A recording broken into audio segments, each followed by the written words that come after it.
తెలుగుదేశంలో సీనియర్లకు అన్యాయం జరగకుండా చాలా వరకు ప్రయత్నించారు చంద్రబాబు. ఒక దేవినేని ఉమా దెబ్బతిన్నారు ఎక్కడా లేకుండా. అదే సందర్భంలో ఆలపాటి రాజా దెబ్బతిన్నారు. దేవినేని ఉమాకేమో వసంత కృష్ణప్రసాద్ రావడం వల్ల దెబ్బతింటే, ఇటు పక్కనే వచ్చినేమో జనసేనకి ఇవ్వడం వల్ల దెబ్బతిన్నారు. మిగతా వాళ్ళల్లో చూస్తే కాస్త గట్టిగా హడావిడి చేయగలిగినటువంటి నేతలకి పూర్తిగా సపోర్టే చేశారు. గౌతు శిరీష ఆవిడికి సీట్ ఇవ్వడం ద్వారా అక్కడ అసమ్మతి రాకుండా చూసుకున్నారు. అట్లాగే ఏదైతే కీలకమైంది బోడే ప్రసాద్ గత 3-4 రోజుల నుంచి ఆయన హడావిడి చేస్తున్నారు. ఇంతకుముందు కూడా చెప్పుకున్నాం, మంచి సిన్సియర్ ఆయనకి ఇవ్వడం ద్వారా సెటరేట్ చేసుకొచ్చారు. అట్లాగే చదలవాడ అరవింద్ బాబు అక్కడ తీసుకొచ్చి లావు శ్రీకృష్ణదేవరాయలు తీసుకొచ్చి అతను ఎవరు జంగా కృష్ణమూర్తిని ఇప్పించాలనుకుంటున్నారు. కానీ ఆ ఒత్తిడికి తలొగ్గలేదు. చదలవాడ అరవింద్ బాబుకే మంచి ఆయనకే ఇచ్చుకొచ్చారు అక్కడ సీటు.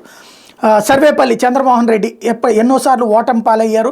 ఈ దఫా మారుస్తారు. అక్కడ కూడా వేమిరెడ్డి తీసుకొచ్చినటువంటి రూప్ కుమార్ని తీసుకొచ్చి డిప్యూటీ మేయర్గా ఉన్న అతన్ని అక్కడ పెట్టబోతున్నాను ప్రచారం జరిగింది. ఆ ఒత్తిడికి కూడా తలొగ్గలేదు.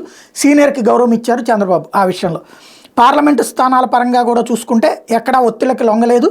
అమలాపురం హరీష్ మాధురికి ఇవ్వడమైనా, ఏలూరు పొట్ట మహేష్ యాదవ్కి ఇవ్వడమన్నా, కేసినేని చిన్నీకి విజయవాడ ఇవ్వడమన్నా, అంటే అక్కడ సుజనా చౌదరి ఈయనకి బాగా క్లోజ్ అయ్యి బీజేపీలో ఉన్నటువంటి ఆయన అడుగుతున్న అది ఇవ్వకుండా ఇట్లాగే చేసుకొచ్చారు. మరొక వైపున నెల్లూరు వేమిరెడ్డి ప్రభాకర్ రెడ్డి ఇదంతా ఓకే. టోటల్గా చూస్తే బీకే పార్థసారథికి అక్కడ అసెంబ్లీ ఇవ్వడం దానికి గాను పార్లమెంట్కి ఇవ్వడం ద్వారా పూర్తిగా అక్కడ పరిపూర్ణానందం దెబ్బ కొట్టారు తప్పించి ఇక్కడ ఇది లేదు. అదే భారతీయ జనతా పార్టీకి మాత్రం పెద్ద దెబ్బ అయింది అక్కడ.